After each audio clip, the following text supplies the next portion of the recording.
Hello and welcome to another edition of News Across Nigeria. I'm Olumide Macaulay. Coming up on the program today,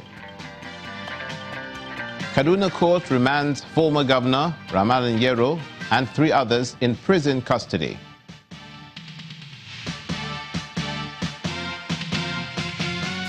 Students of Methodist Girls' School in Abia State recounts the moments hoodlums broke into their hostel.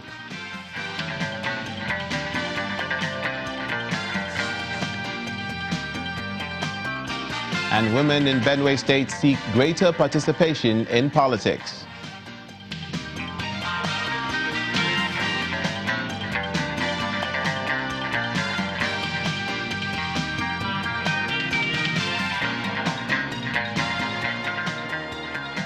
Thank you so much for joining us. We begin in the northwestern region of the country. A federal high court sitting in Kaduna State capital has remanded a former governor of the state, Ramalan Yero, and 3 others in prison custody. He's been remanded alongside the former Minister of State for Power, Nuhu Waya, the former Secretary to the Kaduna State government, Hamza Ishaq, and former Kaduna State PDP Chairman Haruna Gaya. The men were arraigned today before Justice Mohammed Shaibu on a 4-count charge of criminal conspiracy, money laundering, misappropriation of public funds, and breach of trust. All the defendants pleaded not guilty to the charge when it was read to them. When Mr. Yero's counsel, Yunus Ustaz, made an oral application for the bail of his client with the alternative to be remanded in EFCC custody, it was opposed by the EFCC counsel, Joshua Saidi. Senator Dino Melaye has asked President Muhammadu Buhari to apologize for allegedly making disparaging statements against the integrity of the parliament. The lawmaker was referring to the president's comments at a meeting with members of his campaign organization at the Aso Rock Villa when he said some lawmakers have been in the National Assembly for 10 years without doing anything. Senator Melaye also presented video evidence to the Senate showing where President Buhari made this statement, describing it as uncomplimentary language and asking the president to tender an apology to the National Assembly.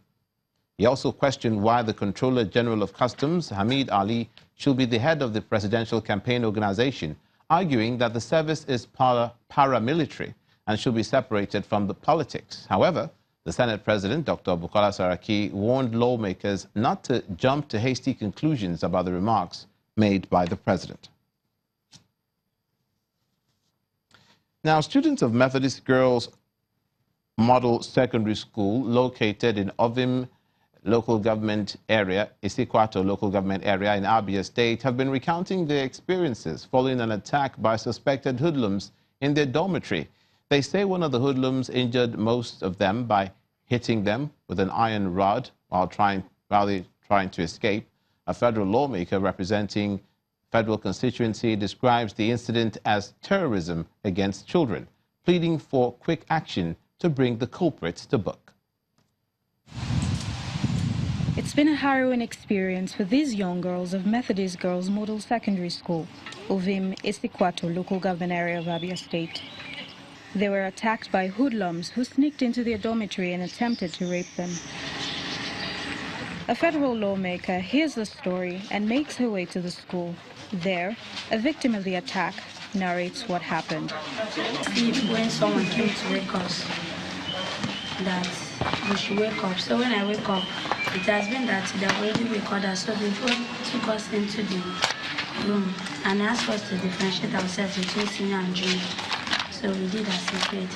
So then they asked us to, if the version, we should also differentiate. All of us went together. Then he said we should go back as we were staying. Then he asked us to start pulling off our clothes. So we disagreed. Then he started hitting us. Then we now pull off our clothes. If he call you, he will ask you life or death. If you say life, he will say you should come closer. If you disagree, he will ask you to go and sit down, then hit you on your head. She believes the attack represents an attack of terrorism on all children and not just for the girl child. It's terrorism against the people. It's terrorism against the children. It's terrorism against the society. So it's not about girl child for me, because it happened with the boys' school. Okay? Yes, it happened in Dachi, it happened in Chibok.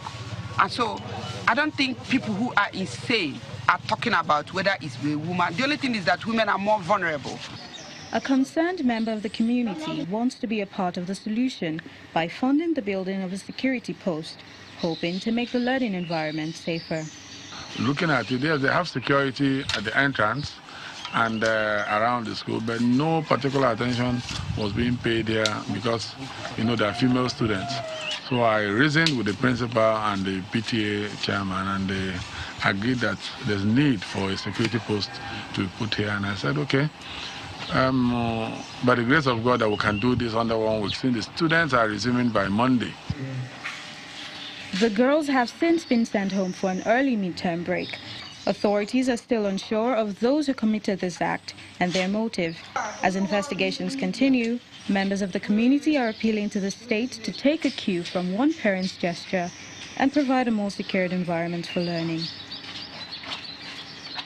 To Plateau State now, an effective early warning system has been identified as an important platform in conflict management as it provides opportunities in identifying potential conflict before it erupts, as well as minimizing violence and unrest in the society. Governor Samuel Along of Plateau State, while launching the Early Warning System platform in Jos, observed that the system will provide grassroots-based intelligence gathering that will assist security in preventing and responding effectively to incidents in the state. Considering the number of conflicts and attacks that have occurred in Plateau State in recent times, resulting in the loss of lives and properties, as well as displacing many from their ancestral homes, the state government has come up with a strategy to address this security challenge. Please, can we be seated? This strategy, according to the state governor, is for timely and appropriate prevention of violent conflict through intelligence gathering system.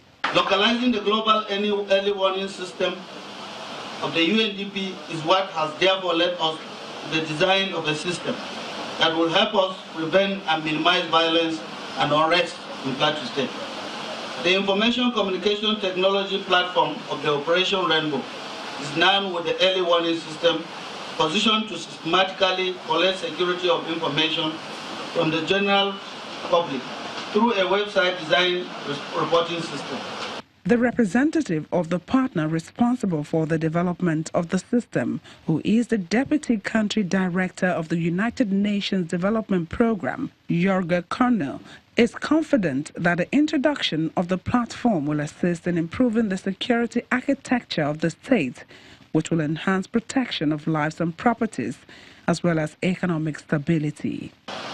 What we came up with is a calculation that shows that each individual household in Plateau State would be able to double its income in 2 years without conflict. Now that is a figure that I can relate to. My income in my household doubling in 2 years if I can live in prosper and security and peace. Thank you very much. The Plateau State governor, in company of the UNDP representative, later commissioned the project, which is to serve as preventive measures in identifying conflict areas, as well as providing information that will nip in the bud any suspected areas prone to violent conflict. You're watching news across Nigeria. Coming up, about 3,000 Joint Health Sector Union members may lose their jobs in the Federal Medical Center, Abeokuta. We'll bring you details in just a moment. Please stay with us.